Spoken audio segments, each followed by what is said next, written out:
טובות. אנחנו ממשיכים בהלכות שבת. היום אנחנו נלמד הלכות זורע.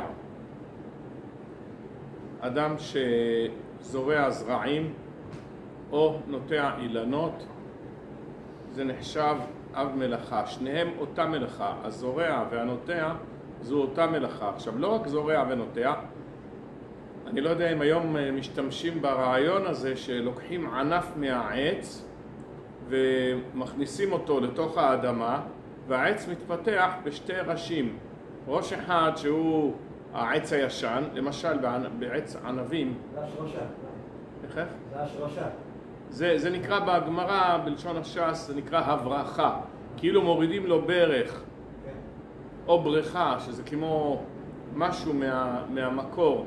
אז עכשיו, לגבי עורלה, כל זמן שזה מחובר לעץ המקורי, אין לנו דין עורלה בעץ החדש.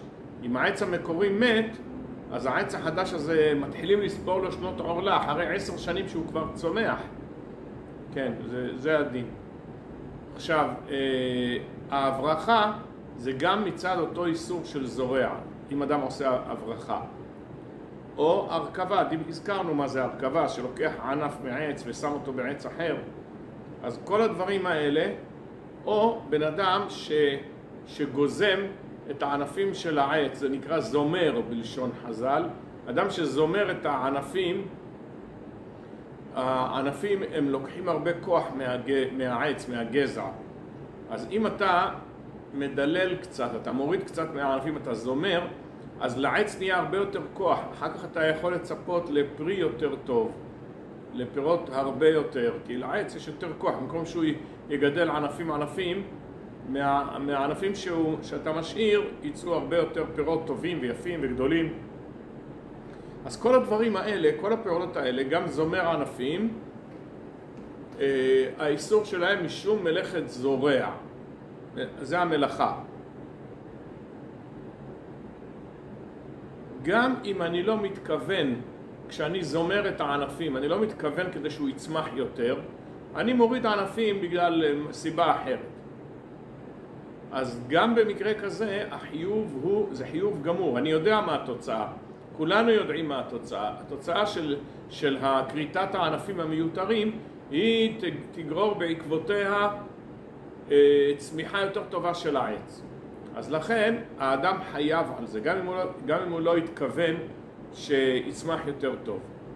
אדם הלך ליד העץ ושבר את הענף בטעות. סליחה? אדם הלך ברחוב, שבר את הענף בטעות. שבר מה? את הענף. זה נקרא מתעסק. זה כמו בן אדם שנשען על הקיר והדליק את החשמל. חשמל, נורה רגילה, נורה של חוט להט. הוא התכוון להישען על הקיר. וזה נקרא מתעסק. מתעסק אין בו שום איסור. אין בזה שום עניין של כפרה. הוא גם לא צריך לבקש על זה מחילה ביום הכיפורים. זה מתעסק. זה כמו בן אדם שהתכוון, היה לו חסה באדמה. אתמול הוא כתב חסה אחת, אבל הוא השאיר אותה על גבי האדמה. היא תלושה. ביום שבת הוא בא לקחת את החסה התלושה, ובטעות הוא לקח את החסה שלידה, שהייתה עדיין מחוברת. אז זה גם כן מתעסק. הוא מתעסק בדבר מותר, ויצא לו דבר איסור. אז בכל הדברים האלה זה פטור לגמרי ואין עליו שום עוון. כבר נדבר על דוגמה מהסגנון של המלאכות האלה, של הפעולות האלה שאדם עושה בתור מתעסק.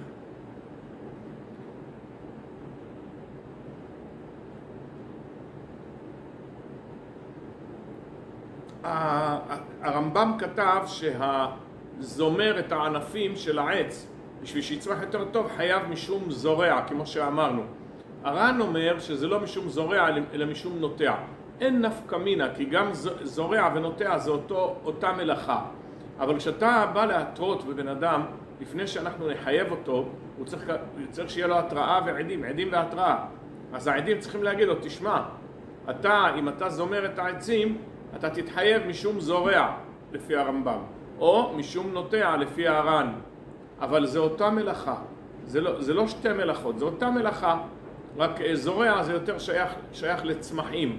קטנים, לזרעים, ואילו נוטע אז שייך בעצים. היום ראיתי שהמשנה אומרת נוטע לגבי דלעת, שגם דלעת היא מגדירה את זה כנטיעה. אז זה לא משנה כל כך, זה אותו דבר. מבחינתנו אנחנו בימינו, הרי אין לנו העניין של עדים והתרה כדי לחייב מישהו מיתה, סקילה, על זה שהוא מחלל שבת. אז החיוב הוא אותו דבר, זאת אומרת האיסור הוא אותו איסור. זה לא כמו שתי מלאכות שונות. אם אדם עשה גם זריעה וגם נטיעה בשבת, בעלם אחד, הוא יהיה חייב אחד. הוא לא חייב שתיים, זה לא שתי מלאכות. זו אותה מלאכה, הזריעה והנטיעה, ולכן זה לא משנה.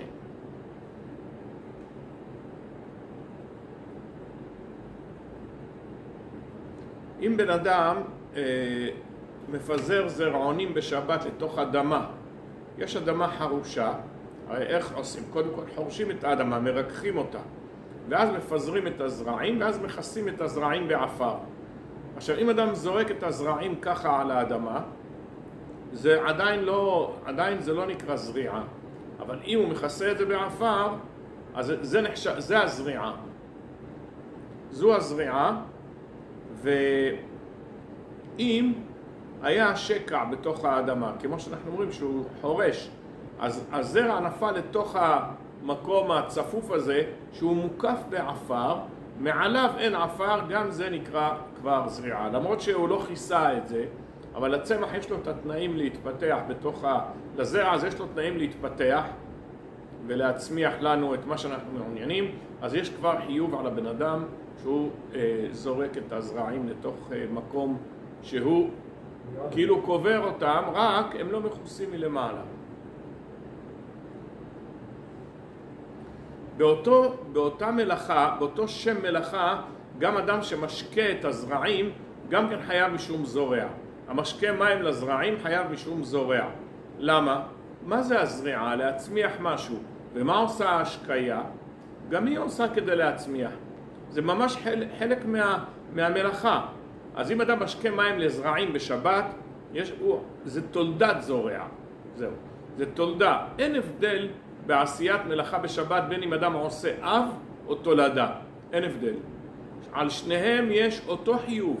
זה לא שנאמר שעל תולדה אין חיוב. יש חיוב גם על תולדה. גם על תולדה, אבל זה לא עיקר המלאכה. אנחנו הרי קוראים לזה זורע בזמן שהוא משקה מים. אבל בכל אופן יש איסור של מלאכת זורע בהשקיה של הצמחים בשבת. גם עץ. יש עצים שהם זקוקים למים.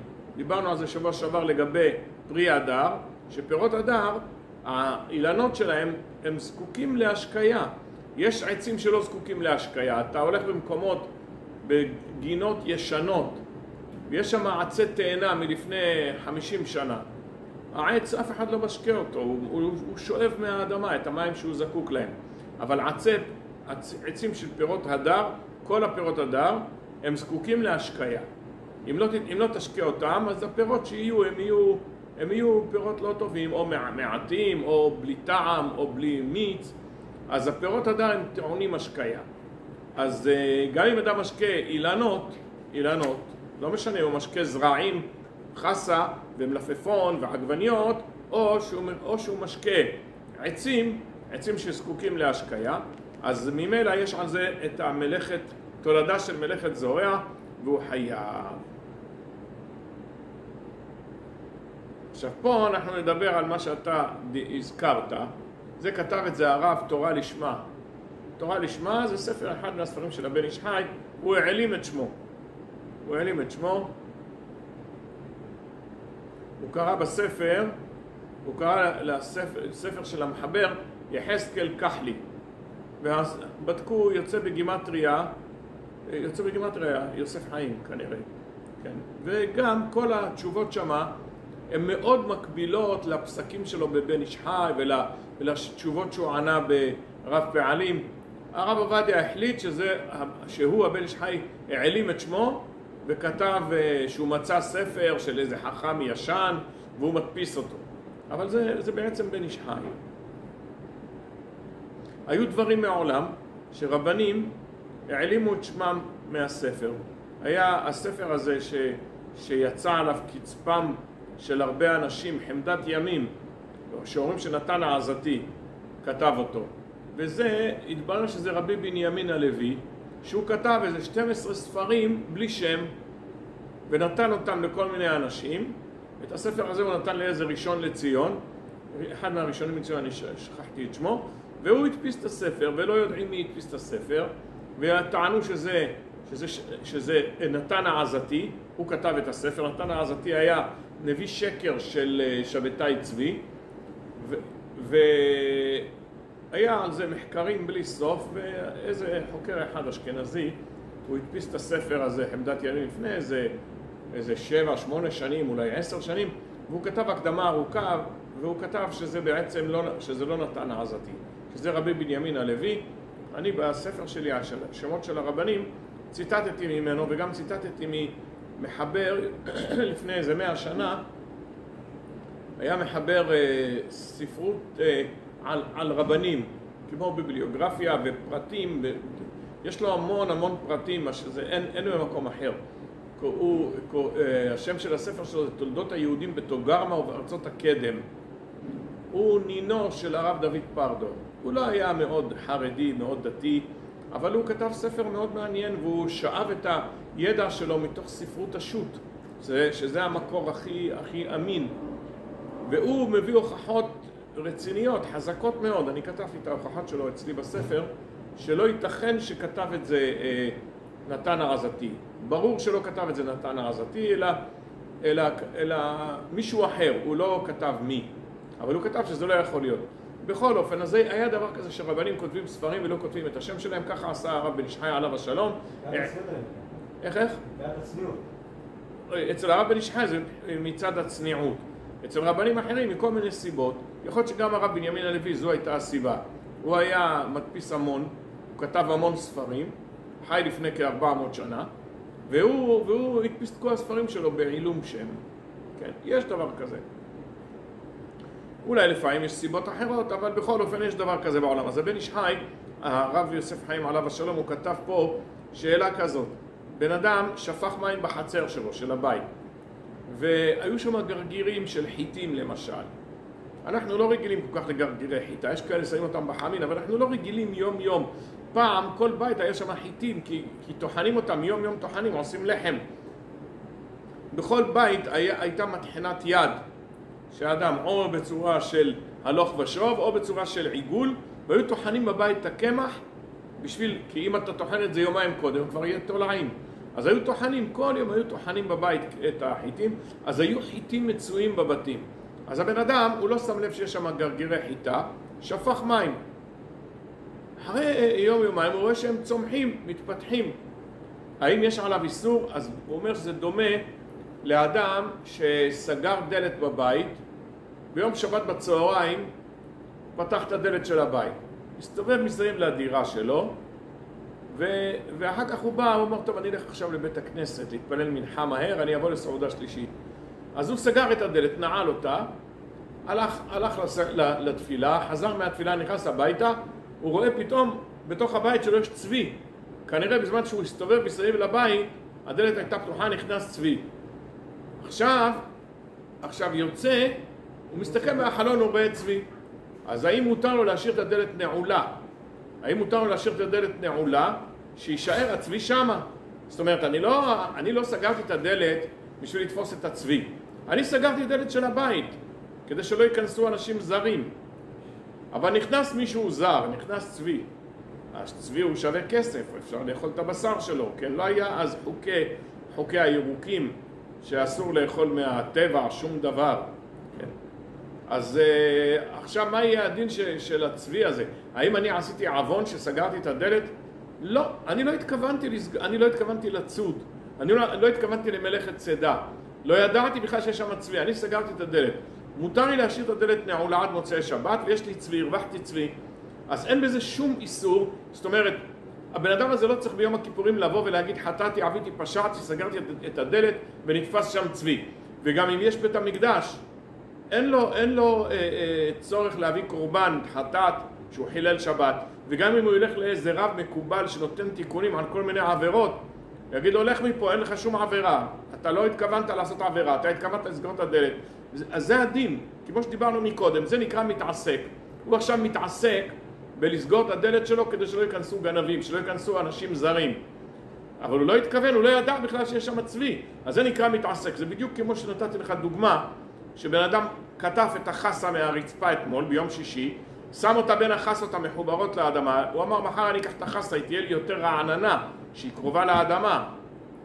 למחרת הוא בא, במקום לקחת את החסה הזאת, לקח חסה אחרת, תלש מהאדמה. אז זה נקרא מתעסק. או כמו שאמרתי לך, בן אדם נשען על הקיר והדליק את החשמל, הוא לא התכוון להדליק חשמל, הוא התכוון להישען. הדברים האלה נקראים מתעסק. אז גם זה שזרק את הגרגירי חיטה על הרצפה, שהיו שם גרגירי חיטה, הוא אפילו לא ידע שיש, והוא ביום שבת שפך שם מים. נתנו לו כוס לשתות, היה להם ריח לא נעים. שפך אותם על הרצפה, ואחרי יומיים הוא רואה שצומח. איך זה יכול להיות? איך הגיע לפה מים? ואז הוא נזכר שהוא בעצמו שפך ביום שבת. אין לו צורך בשום וידוי ותיקון, הוא לא עשה כלום. כיוון שזה נקרא מתעסק.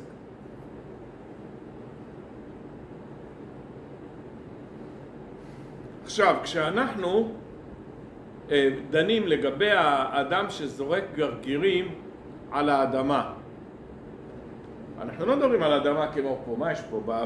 בקרקע הזאת פה לא יכול לצמוח כלום. מה יש פה? אין פה עפר. זה חרסינה כזאת, קרמיקה. זה לא יכול לצמוח פה. אין פה שום תנאי התפתחות לצמח. אבל בן אדם יש לו ליד הבית קרקע גלויה. רואים את האדמה, חום, רואים אותה. והאדם הוא שם שם גרגירים, זורק שם גרגירים.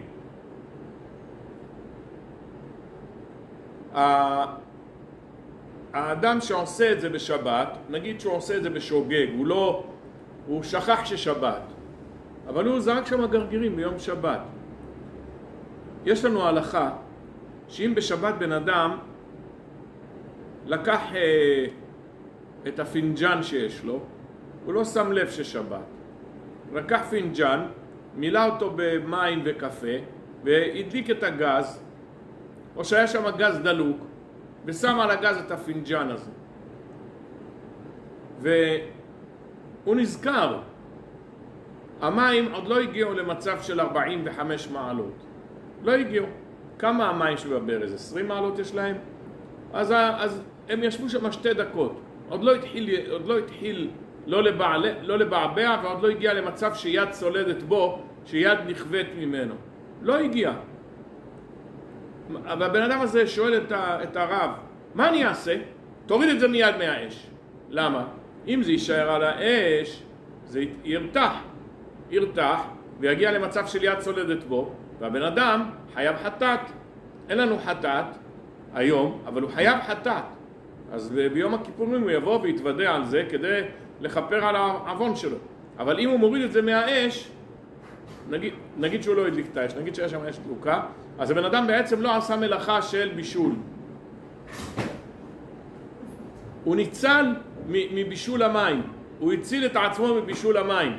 למה? הוא הוריד את המים לפני שהם יגיעו למצב של רתיחה, לפני שהם התחממו עד כדי שיד צולדת בו, אז בן אדם ניצל. עכשיו יוצא לנו דבר כזה, גם בבישול אותו דין, גם בבישול של אוכל אותו דין.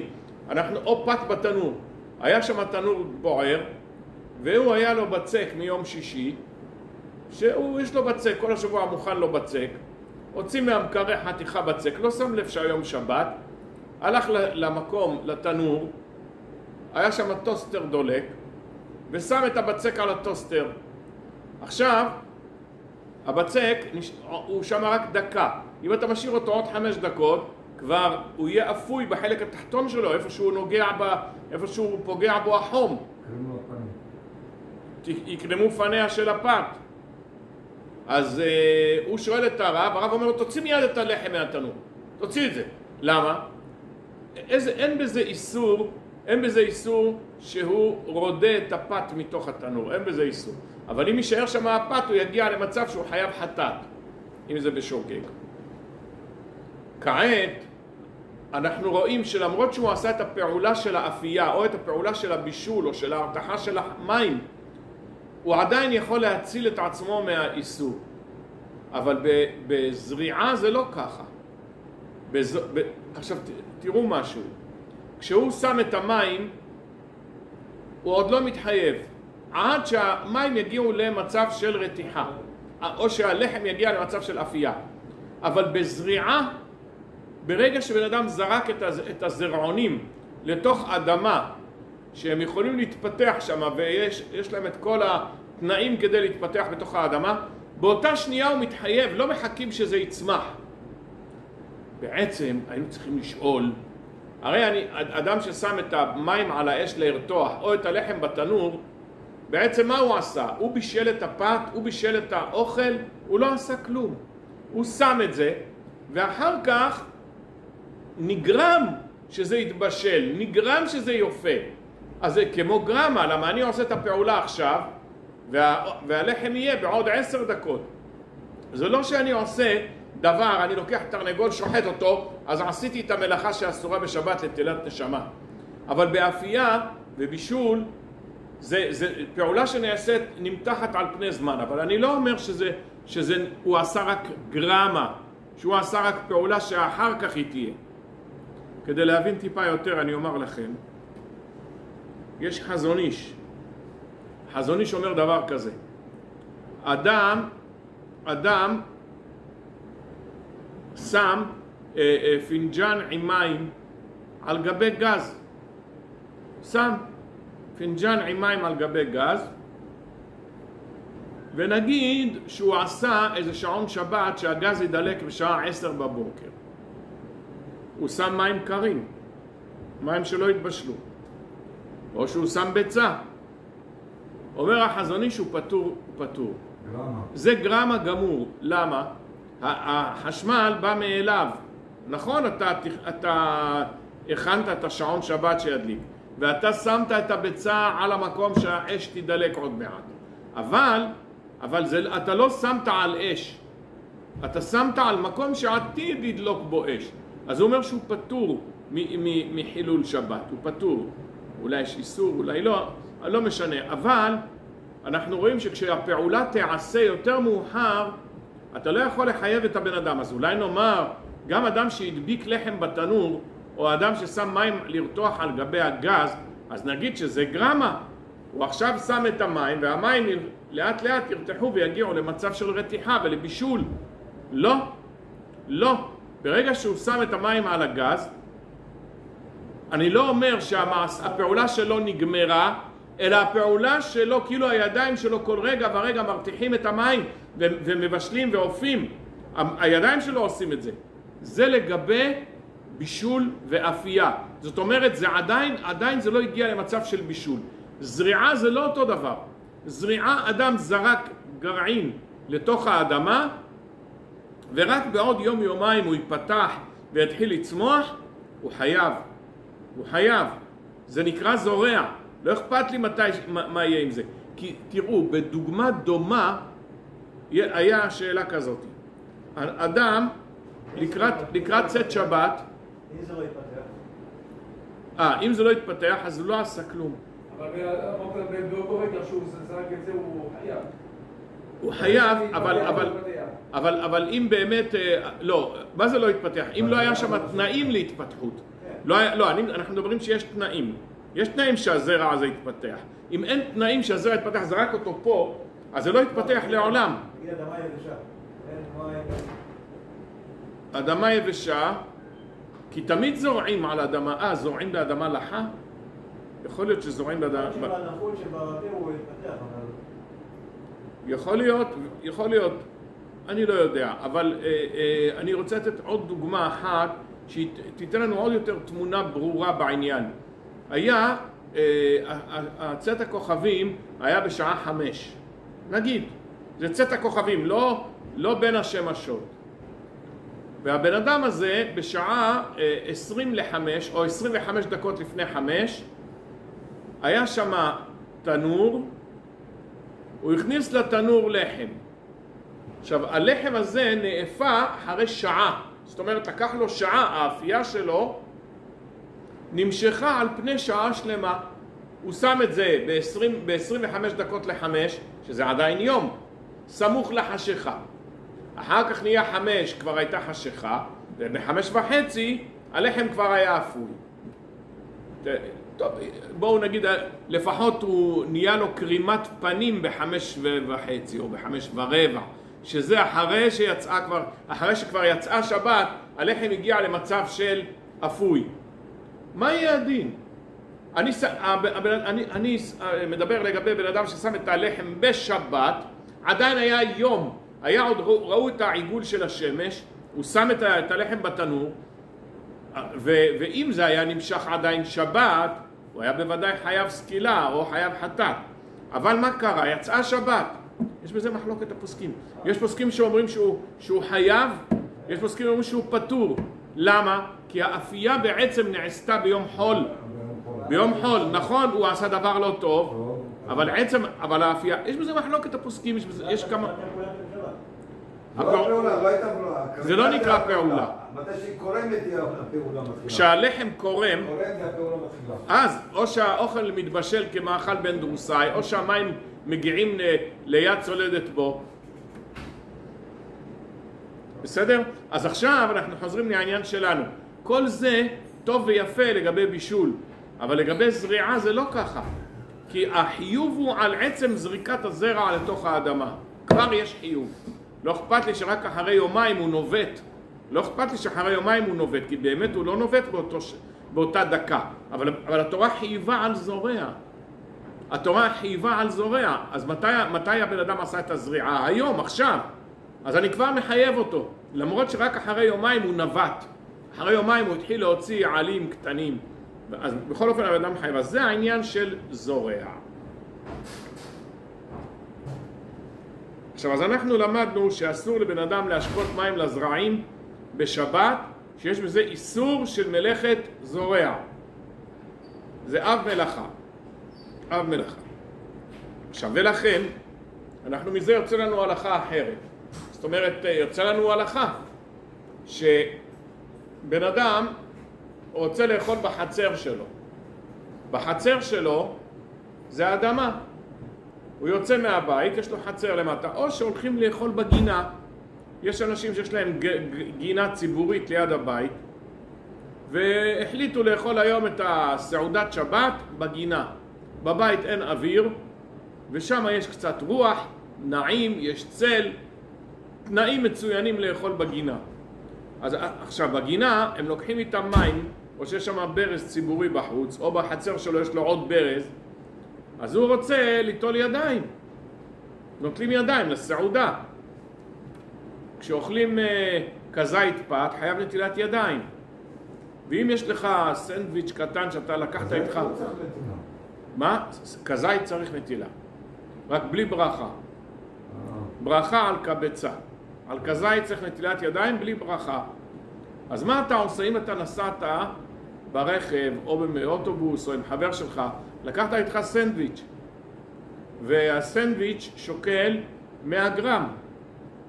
100 גרם שוקל הסנדוויץ', אני לא מדבר על הגבינה שיש שם בפנים ועל העגבניה והמלפפון, אני מדבר על הלחם נטו, הוא 100 גרם. ואתה עכשיו בדרך, באמצע האוטובוס, מאיפה תביא עכשיו מים ליטול ידיים? ולאיפה תשפוך את המים? ואיך תיטול ידיים? אתה לא יכול, אבל אתה רעב. מה אתה עושה במקרה כזה? זה נקי, לא? בבגדים? לא. אז פשוט מאוד, יש שני דרכים לפתור את הבעיה, או 3 דרכים. יש דרך ליטול ידיים בבית על דעת שאני אוכל את הסנדוויץ' במכונית. אני נוטל ידיים עם ברכה, נכנס למכונית, ואחר כך מתחיל לאכול, לברך המוציא לחם. פתרון שני, לעטוף את הידיים, אין לי מים, אני לא נתתי ידיים בבוקר, אין לי מים, אני עוטף את הידיים במפה, ומברך המוציא לחם מן הארץ. לא מברך על נטילת ידיים, אני לא נוגע בלחם. אני רק נוגע במפית, בטישו שעטוף הלחם, ואני אוכל את הלחם. ומברך אחר כך ברכת המזון, כמובן. אבל יש עוד פתרון. אני לוקח את הלחם הזה שהוא 100 גרם, חותך אותו ל4 סנדוויצ'ים שכל אחד שוקל בסביבות 25 גרם, לא 27. כי אם 27, יותר נכון 28.8, זה כבר שיעור של כזית שחייב נטילת ידיים, בלי ברכה. אז אני חותך את זה ל4 סנדוויצ'ים, ואני מתחיל לאכול את הסנדוויץ' הראשון בשעה 8 בבוקר. אני אוכל סנדוויץ' של 25 גרם. עם הגבינה ועם העגבניה ועם המלפפון והבצל ולא יודע מה הוא שם שם, אז זה שוקל אולי 35, אבל מה אכפת לי? אני לא מדבר על הלחם. יש מגן אברהם שאומר שמתחשבים גם במילוי. אנחנו הספרדים לא נוהגים ככה. גם לגבי ברכת המזון, אם אכלת סנדוויץ' של 25 גרם ובתוכו היה עוד דברים, היה שם חומוס וטחינה ופלאפל וביחד זה נהיה לך 50 גרם, אז אנחנו הספרדים לא בוחרים על זה ברכת המזון. זה לא מצטרף. לא מצטרף, לפי המגן אברהם זה כן מצטרף, אתה מברך על זה ברכת המזון, אבל אנחנו לא נוהגים ככה. עכשיו אני לוקח רבע מהסנדוויץ', יש שם רק 25 גרם במקום 28.8. אני לוקח את הרבע הזה, מברך עליו המוציא לחם מן הארץ, ואז אני פותר בברכה הזאת את כל 4 סנדוויצ'ים שאני עתיד לאכול. אז ב8 בבוקר אכלתי את הסנדוויץ' הראשון, 8:10 אני מתחיל את הסנדוויץ' השני, ו8:20 השלישי, ו8:30 הרביעי, ואין ברכת המזון, כי לא אכלתי כזית, בכדי אכילת פרס. הכזית שלי התפרס על 20 דקות. אי אפשר לברך ברכת המזון כשלא אכלתי כזית בכדי אכילת פרס. לכן אנחנו אומרים שבליל שבת, כשאנחנו לוקחים לחם, תאכל מהר את הכזית, שהכזית יהיה בתוך זמן של אכילת פרס. ולכן בפסח כל העולם נלחם עם המצות לאכול את הכזית בתוך 4 דקות, 6 דקות, 7 דקות. אנחנו משתדלים, כי יש כמה דעות בכזית, כמה זמן זה כדי אכילת פרס. אז לכן, אם אתה היית באוטובוס, כמו שאמרנו, אתה אוכל את כל 100 גרם, אין ברכת המזון, כי זה לא מצטרף לברכת המזון. המוציא לחם מן הארץ, אתה לא צריך לברך 4 פעמים. למה? כי אתה תכננת עוד לאכול. זה דומה לכוסות תה ששותים בליל שבועות, בליל הושענא רבה עוד מעט. שאתה שותה כל הלילה, ואתה לא מברך כל פעם שהכל, אלא אם כן יצאת מהבניין או הלכת לשירותים או משהו כזה. אם לא, ברכת שהכל בהתחלה, כל הלילה אתה סומך על הברכה הזאת. אבל אם אתה יצאת מהמקום, אז זה משהו... שירותים גם צריך לברך? שירותים, אני לא יודע, עדיף לצאת החוצה, יוצאים פה למרפסת ואז יברך עוד הפעם. אז נחזור לענייננו. אנחנו עכשיו נמצאים שם בגינה, ואנחנו רוצים שם לאכול. בשבת, בחול, תאכל בגינה כמה שאתה רוצה, אין בעיה שאתה נוטל ידיים וזה נשפך על הצמחים שיש בגינה, יש דשא. יש דשא בגינה. אז ברגע שאני נוטל ידיים, אומר לנו רבי אליהו ממץ, הראם, כך השם שלו בראשי תיבות, הראם, רבי אליהו, רבי אליעזר ממץ, רבי אליעזר ממץ. הוא היה אחד מרבני אשכנזים. מצ זה עיר בצרפת, היא קיימת עד היום. אז אומר רבי אליעזר ממץ, הראם, הוא אומר שתיזהר שלא תיטול ידיים במקום שיש שם זרעים שזקוקים למים. תראו את הלשון, הלשון שהזרעים זקוקים למים, ואנחנו למדים מתוך הדיוק של המילה זקוקים למים, שאם יש שם זרעים שלא זקוקים למים, ככה למד פתח הדביר עליו השלום. הרב פונטרימולי היה איש גדול לפני כ-160, 170, 180 שנה בטורקיה, היה איש גדול מאוד בתורה, עליו השלום. החיבור שלו, פתח הדביר, עצום, חיבור נפלא מאוד.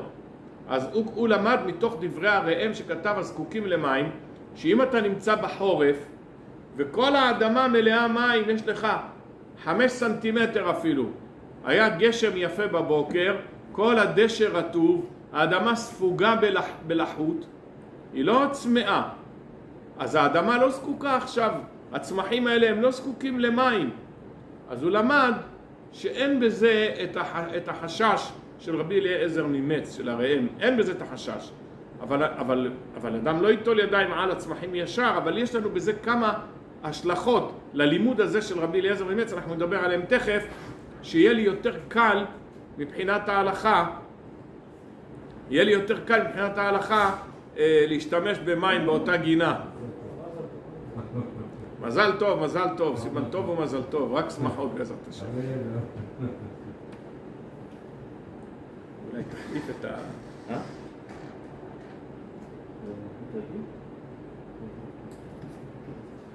טוב, אז אנחנו אמרנו שאדם שהולך לאכול בגינה, שלא ייטול ידיים על הזרעים שנחוץ להם מים, שלא ייטול את ידיו על הזרעים.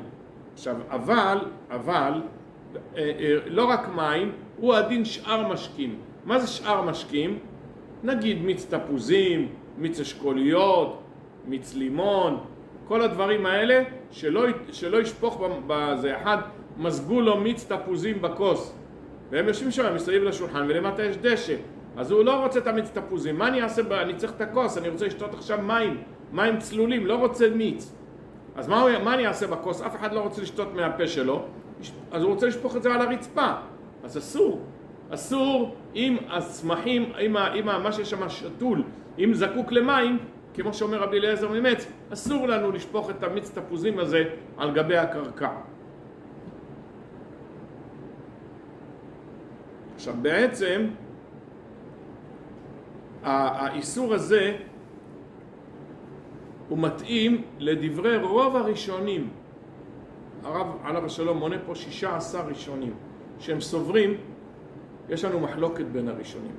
יש לנו דעת הערוך, וכך דעת הרמב"ם, ויש אומרים שכך דעת הריף, ועוד איזה 2-3 ראשונים, שפסיק רשע דלא ניחלה, מותר אפילו בדבר שאיסורו תורה, איסור תורה. אני לא מתכוון לפעולה הזאת. לא נוח לי בתוצאה של הפעולה. פסיק רשע, שלא נוח לו, או שלא אכפת לו, הערוך מתיר לכתחילה, וככה רמב"ם, ויש אומרים שגם הריף ועוד כמה ראשונים. אבל מרן השולחן ערוך לא פסק כמותם, אלא הוא פסק שפסיק רשע דלא ניחלה, באיסור תורה אסור מדרבנן, אבל אסור. וככה פוסקים למעשה 16 ראשונים, הרב עובדיה עליו השלום פה מונה, שכולם באותה דעה. הוא פסק כמו רוב הראשונים נגד הריף והרמב"ם. לפי אלה שאומרים שגם הריף סובר ככה, אז נגד הריף והרמב"ם. הוא פסק כמו רוב הראשונים, רוב הפוסקים. סוברים שיש איסור בפסיק רשע דלא ניחלה בדבר שהוא איסורו תורה. להשקות מים את הזרעים, לפני רגע אמרנו שזה איסור תורה. זה איסור תורה, זה זורע. זה תולדה של זורע. השקיה זה תולדה של מלאכת זורע. אז כאן הבן אדם אומר, אני רוצה ליטול פה ידיים על הדשא של העירייה. זה דשא של העירייה, זה לא דשא שלי. ומה יהיה? זה יצמיח את הזרעים, לא אכפת לי מזה, זה לא מעניין אותי. אבל זה פסיק רשע, זה מצמיח את הזרעים. לפי הערוך היה צריך להיות מותר, אבל לפי רוב הראשונים שמרן פסק כמותם, הדבר הזה אסור, וכך יהיה ההלכה. אז אני לא יכול לשפוך מים או שאר משקיעים על גבי העשבים האלה, עשבים או פרחים או אילן שזקוק למים. כל הדברים שזקוקים למים, אני לא יכול ליטול עליהם את הידיים שלי בשבת, כי אני בעצם נכשל באיסור זורע. פסיק רשע, זה ברור שהתוצאה היא שהעץ הזה יצמח יותר טוב, או הצמח הזה יצמח יותר טוב. דלא ניחלה, כאן זה לא אכפת לי. לא אכפת לי ולא ניחלה זה אותו דבר. לא מעניין אותי. זה לא מעניין אותי שיהיה פה עוד סנטימטר בדשא. זה לא בגינה שלי שהאדם רוצה שיהיה לו דשא גבוה, אחר כך הוא יבוא עם המקסחה, יעשה את הכל שווה ויפה. לא מעניין אותו.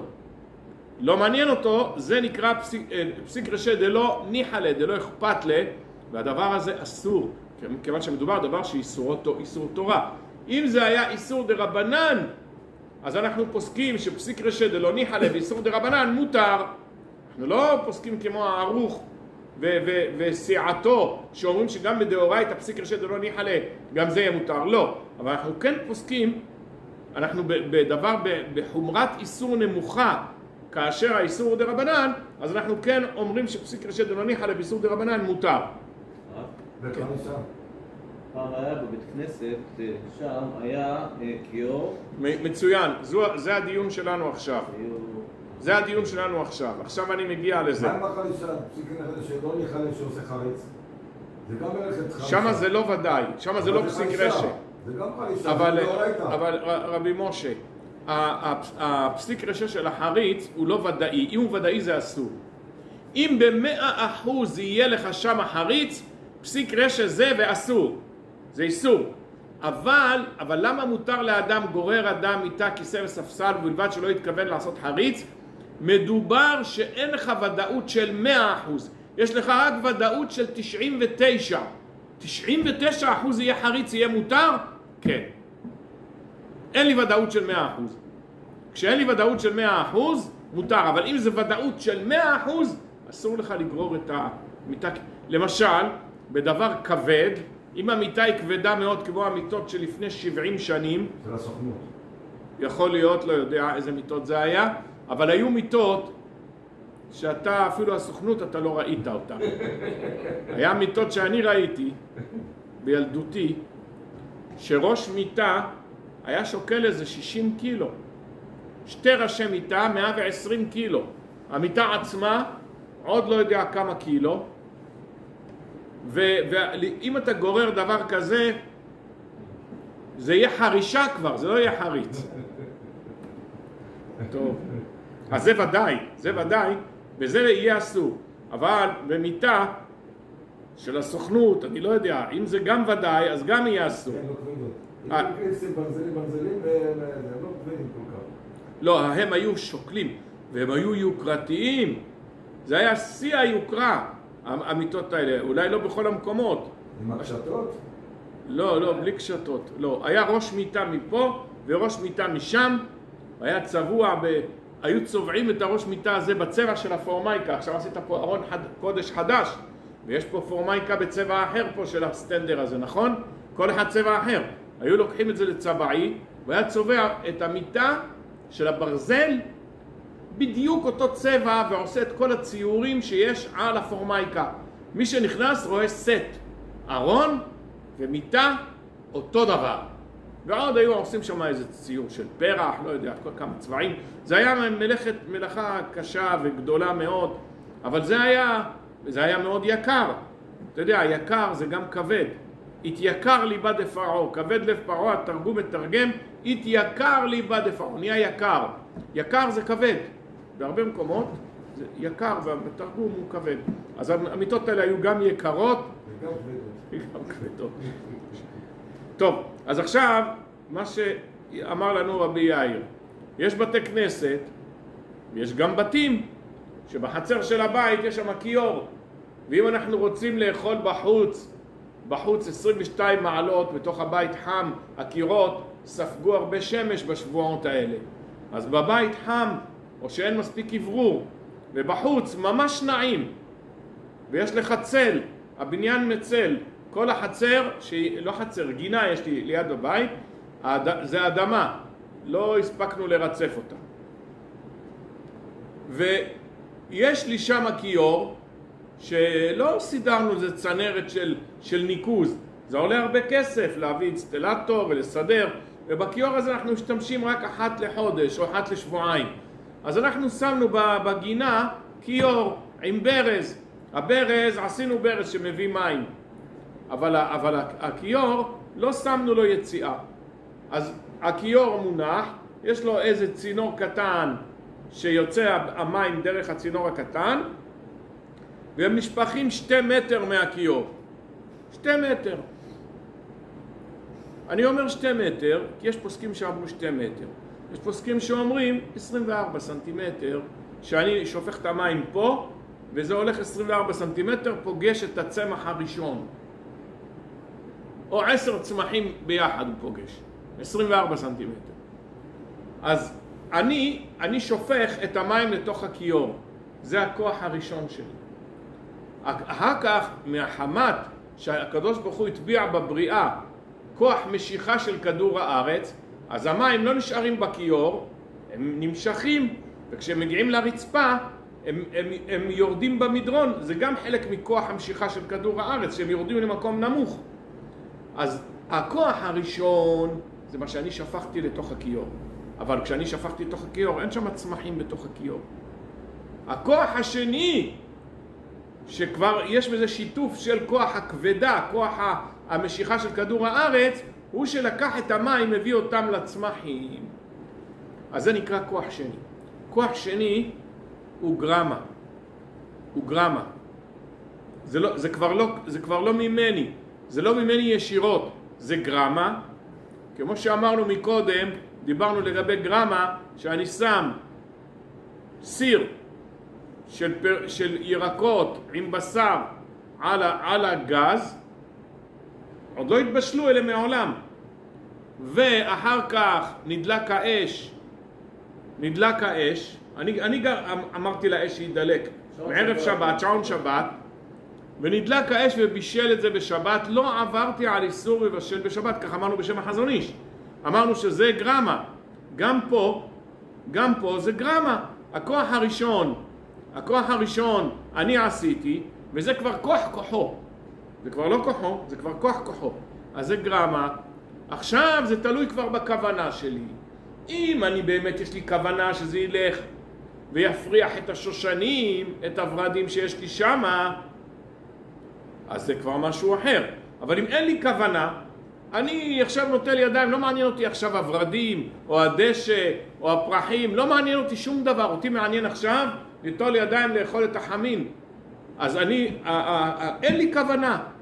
אז זה נקרא פסיק רשע, בגרמה, באיסור דרבנן, ולא אכפת לי. וכל שכן אם אני עושה את זה בקרקע דחברה, זאת אומרת אני עושה את זה בגינה הציבורית שזה לא הקרקע שלי, לא בקרקע שלי אני עושה את זה, אלא של חבר שלי.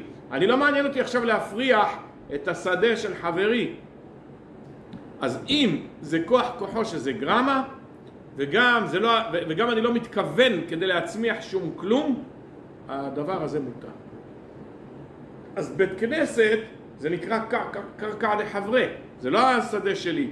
בית כנסת, יש שם שמש, יש שם גבאי, יש שם אחראים שהם דואגים לשתילים שיקבלו מים. ולכן יהיה מותר לי לשטוף כלים בתוך הכיור, ליטול ידיים בתוך הכיור, ושהמים ילכו לאיפה שהם רוצים.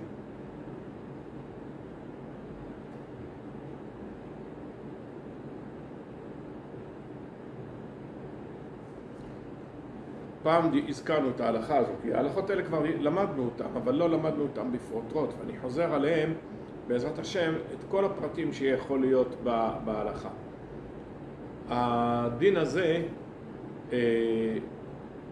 באדם, היום כבר הכל נעשה באופן מתוכנת מראש, אבל פעם אני זוכר שהאנשים, החקלאים, היו פותחים את המים ביום שישי, סמוך לערב, לא משקים בצהריים. אני חושב שההשקיה היא בלילה, כדי שזה לא יתעדן. בלילה. אז החקלאים היו פותחים את המים, נגיד בשעה 6, וצריכים ב10 בלילה ללכת לסגור את המים בשטח.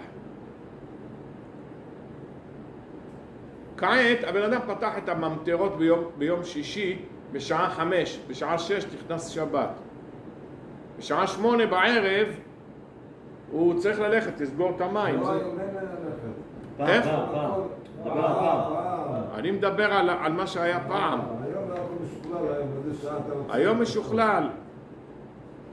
חיישן השם יחזור הדבר לקדמותו. אף אחד לא יודע מה יהיה, השם יעזור. בכל אופן אנחנו מדברים על הצדדים של ההלכה. אני רוצה לסגור את המים. עכשיו יש לי כמה שורות של ממטרות. יש לי כמה שורות, כל שורה יש 50 ממטרות. לכל שורה יש לה ברז בנפרד. אבל יש לי ברז ראשי, שיבר ראשי, שאני יכול לסגור את כל הממטרות בבת אחת. אבל השיבר הראשי הוא רחוק, הוא 2 קילומטר. ואילו הממטרות הם 0.5 קילומטר מהבית. עכשיו, יש לי 2 אפשרויות. או שאני הולך סוגר ממטרה, כל ממטרה שאני סוגר, לחץ המים משתחרר דרך הממטרות האחרות. זאת אומרת, אם הממטרה מתיזה את המים ל2 מטר, סתם דוגמה אני נותן, יותר מ2 מטר הם נותנים, אבל נגיד 2 מטר, כשאני סוגר את הברז הראשון, אז הברז השני מגיע ל2.5 מטר. כשאני סוגר את הברז השלישי יהיה 3 מטר. עד האחרון, כל הלחץ של המים יצא מהחמישי והשישי, כי הוא האחרון. זה גורם שאני נותן, אני גורם שהשתילים שנמצאים בסוף יקבלו הרבה יותר מים. מה יהיה הדין? אז באמת החזון איש אומר שאסור. אבל אם הוא אמר מקודם שזה כוח רחוק, אז איך זה אסור? לא, זה גרם, זה סוג של גרם? לא, אבל פה זה גרם, ואתה נהנה מזה, כי זה השדה שלך. וכל העניין פה זה השקיה. אבל פה אנחנו נשתמש בטיעונים אחרים. הברז שלך יותר רחוק מ-24 סנטימטר, מן הסתם מהממטרה עצמה פיזית. כן, לא, אבל פה אתה עושה שהוא ישפוך לשם, אתה עושה. אז בזה באמת החזון איש אסר, והרב אליעזר ולדנברג, שהזכרנו כבר את שמו עליו השלום, רבי אליעזר ולדנברג, ציץ אליעזר, אז גם הוא מביא את החזון איש ואוסר כמותו. כמותו, הוא מביא אותו, מצטט אותו ואומר שאסור. אבל הרב עליו השלום, הוא אומר ככה, יש לנו פה צדדי היתר. מה הם צדדי ההיתר? קודם כל הזכרנו לפני כמה דקות את פתח הדביר. פתח הדביר אומר שאם אתה משקה מים אחרי שירד גשם, אתה לא עשית כלום. אתה לא השקית זרעים. האדמה לא צמאה למים. מה שאמר רבי אליעזר ממץ, שלא ליטול ידיים על גבי עשבים בשבת, כשהם זקוקים למים, הוא אמר שהם צריכים מים. אז אם הם לא צריכים, פה כבר נשפך פה מלא מים. מלא מים נשפך. גם אני עכשיו שופך יותר מדי. היכול להיות שהשפיכה היותר מדי הזאת, שנהיה לחץ יותר וזה שופך לשתילים שם יותר מדי מים, יכול להיות שזה אפילו מקלקל. אז ממילא, יותר קל פה, הדין הוא הרבה יותר קל, כי אני לא משקה מים לזרעים עכשיו. אני לא מתכוון לתת שם יותר מים. זו פעולה שנעשית ללא רצוני, לא ניחה לי בזה. וגם, זה לא משקה מים לזרעים צמאים. הזרעים שם הם שתו מלא ויש להם עוד ליהנות מהלחלוחית שיש באדמה. לפעמים שם נקעים מלאים מים. בקעים באדמה מלאים מים מההשקיה. אז אני לא תורם להם כלום בזה שאני סוגר את הברזים, אלא להפך. אני גם לא מתכוון להשקות. בסגירה שלי אני לא מתכוון להשקות. ואתה צודק יאיר, זה נחשב כוח שני. אם הייתי פותח את הממטרה לכאן, אז זה משהו אחר. פה אני סוגר ואז שמה הוא נותן יותר רחוק. אז כל הדבר הזה הוא נחשב איסור דרבנן, אז זה נחשב פסיק רשע באיסור דרבנן דלא ניחלה. אז גם הפוסקים שחולקים על הערוך, שהערוך אומר שאפילו בדאורייתא פסיק רשע דלא ניחלה מותר, והם חולקים עליו בזה, כל ה16 ראשונים שהזכרנו אותם מקודם, כאן הם מסכימים עם הערוך. למה? כי האיסור הוא דרבנן, האיסור הוא לא תורה, ויכול להיות בכלל שהוא מקלקל כמו שאמרנו, ולכן מותר לסגור את הברזים האלה אחד אחד. אתה לא צריך ללכת 2 קילומטר כדי לסגור את השיבר הראשי. למה לא סוגרים את הראשי? מה הטעם שלא סוגרים את הראשי רחוק לי. רחוק, אני חושב שעשה יותר מים, יותר זה, להגיע לספקות, אני הולך לסגור. אבל אין לך פה שום ספקות, זה פסיק רשע באיסור דרבנן, מותר. אין על זה וידוי ביום הכיפורים שיחול בעוד כשבועיים וחצי, 3, כמה זמן שיחול. אין על זה וידוי. האדם לא עשה שום איסור. יש הרבה דברים שאנחנו נכשלים בעוונותינו, שהם איסור, אבל פה זה לא איסור. זה מותר, לא פטור. זה מותר. גם פטור, אמרנו כמה שבועות אחורה, שאיפה שהרמב"ם כותב שפטור זה מותר. זאת אומרת, לא מותר, אלא אין בזה אין בזה איסור דאורייתא. כשהוא אומר בדבר דאורייתא פטור, זה רבנן. אז יכול להיות, זה יכול לרדת לרבנן, אבל אין בזה איסור תורה. זאת אומרת, זה לא רק שהוא פטור מקורבן, אלא פטור לגמרי. פטור אבל אסור, פטור... יש פטור ומותר ויש פטור אבל אסור. בן אדם הולך בדרך, והוא צריך פתאום לשירותים, הוא צריך לתת מי רגליים. והמקום שהוא מוצא צנוע, שהוא יכול שם להטיל את מימיו, יש שם צמחים.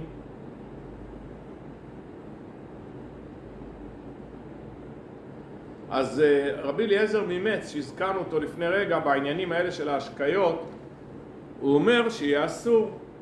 יש לו ספר לרבי אליעזר ממצ שנקרא יראים, ככה זה נקרא הספר של רבי אליעזר ממצ. אם תראו יראים, תדעו, זה רבי אליעזר ממצ, מצ שבצרפת. מה שנקבה, מה עדיף? לא, הוא צריך קטנים. אז הוא... הוא לא יכול להתאפק. כן, אז עכשיו הוא לא יכול להתאפק. אז לא צריך לו, לא אכפת לו. יפה מאוד, ועוד מה?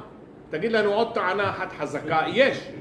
יש, אני לא סתם אומר שתגיד עוד טענה חזקה.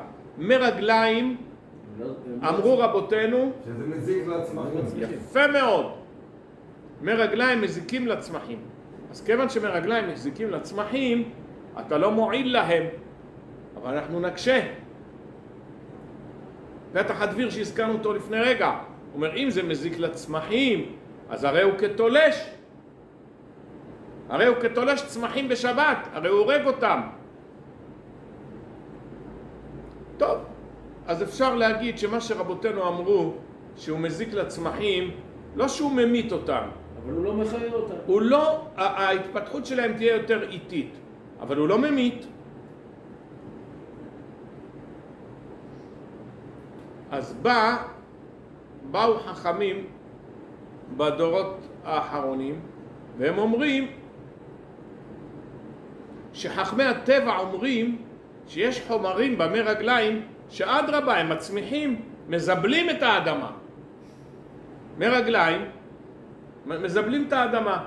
אתה לא רואה הערבים האלה ישמעאלים שהקדוש ברוך הוא ישמיד אותם מעל פני העולם, שהם איך הם משקים את השדות שלהם?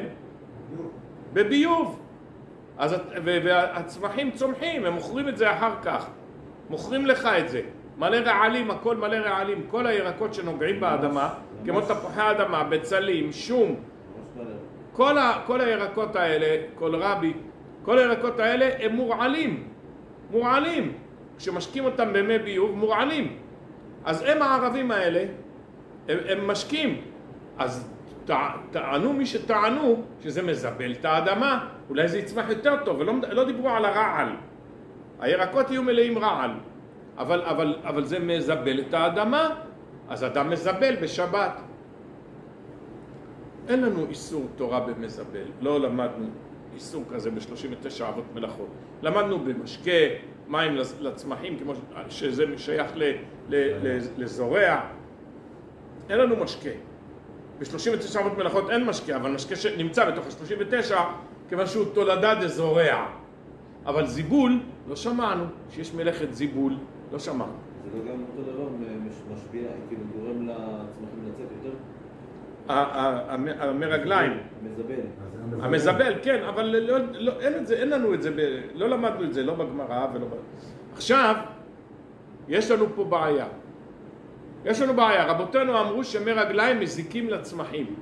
עכשיו באים המדענים, נגיד, לפי אותם המחברים שכתבו את זה, התפארת ישראל. אתם יודעים, יש במשניות, יש תפארת ישראל שהוא מסביר מאוד יפה את המשנה. מאוד יפה. התפארת ישראל היה גם איש הלכתי. אז הוא אומר, מה נעשה שהיום חכמי הטבע אומרים שהמי רגליים מזבלים את האדמה. מה נעשה? אז אנחנו... טוב, קודם כל אנחנו אומרים שזיבול זה לא אחד, זה לא בתוך ה-39 אבות מלאכות, אולי זה כלול, אולי לא כלול, אבל בכל אופן אין לנו את זה מפורש. אלא יש לנו דברי תוספות. התוספות אומרים שיש דברים בגמרא שהטבע משתנה. אז אולי הטבע ישתנה, אולי פעם זה אולי היה מקלקל את האדמה, ועכשיו חכמי הטבע טוענים שזה מועיל לאדמה. אז מה נעשה? לפי התוספות, זה בעיה, וגם כן יש לנו אולי 5-7 אחרונים שאומרים שבאמת יהיה אסור. אבל אחרי התוספות היה החכם רבי ישראל איסרלן, הזכרנו כבר את שמו, בעל ספר תרומת הדשן שהבית יוסף מביא אותו ממש ברציפות כל הזמן. אולי 1000 פעם, אולי 2000 פעם הוא מביא אותו, אולי יותר, אני לא יודע. מביא אותו בלי סוף, את כל פסק שלו, יש לו כתבים ופסקים. יש לו כתבים בהלכה, יש לו פסקים, זה ספר, אצלי בבית זה ספר תרומת הדשן כזה גבוה, דק, אבל מלא וגדוש, מלא תורה. אז הוא מביא ממנו, וגם היה לו תלמיד שכתב את הפסקים שלו. אז רבי ישראל איסרלן אומר ככה, כשיש לנו דברי גמרא ופוסקים, לא מעניין אותנו מה אומרים חכמי הטבע, שיגידו שהשתנה הטבע. זאת אומרת, הוא בעצם נגד התוספות. הוא ידע את התוספות, היה חכם גדול. הוא ידע, הוא לפני איזה 600 שנים, אולי יותר. אז הוא ידע את התוספות, והוא אומר, כשיש לנו גמרא ופוסקים, אנחנו לא מחפשים מה אומרים חכמי הטבע. לא מעניין אותנו. לא מעניין אותנו.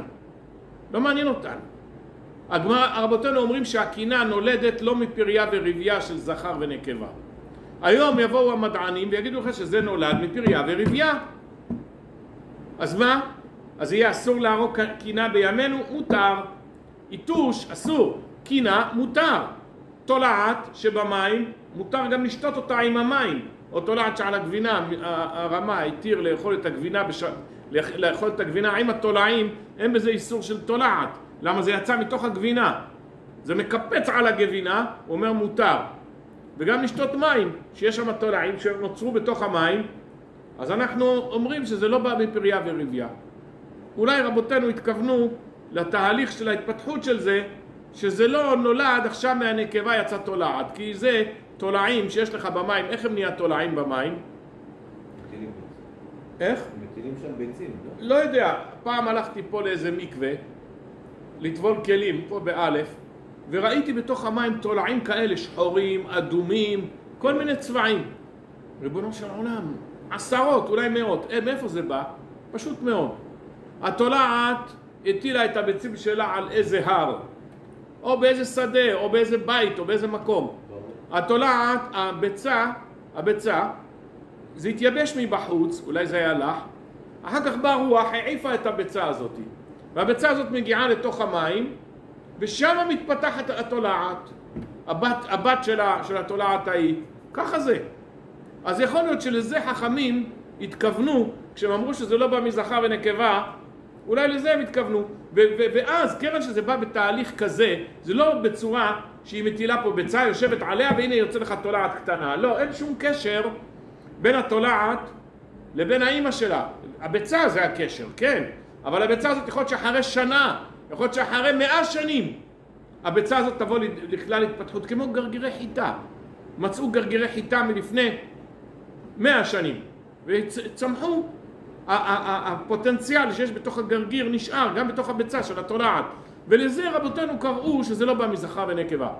אז אנחנו לא מעניין אותנו שיגידו חכמי הטבע שמרגליים יפין לה והלא מרגליים יפין לה לשדה, לא מעניין אותנו, אלא אנחנו פוסקים כמו שרבותינו אמרו. כך כותב תרומת הדשן, והוא פוסק גדול, בוודאי שאנחנו יכולים לסמוך עליו, ואנחנו גם מצרפים לפה עוד כמה צירופים שכמו שצירפנו מקודם.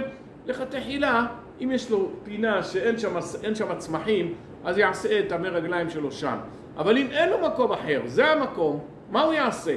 כמו שאמרתם, בל תשקצו, הוא מתפוצץ, הוא לא יכול להחזיק מעמד.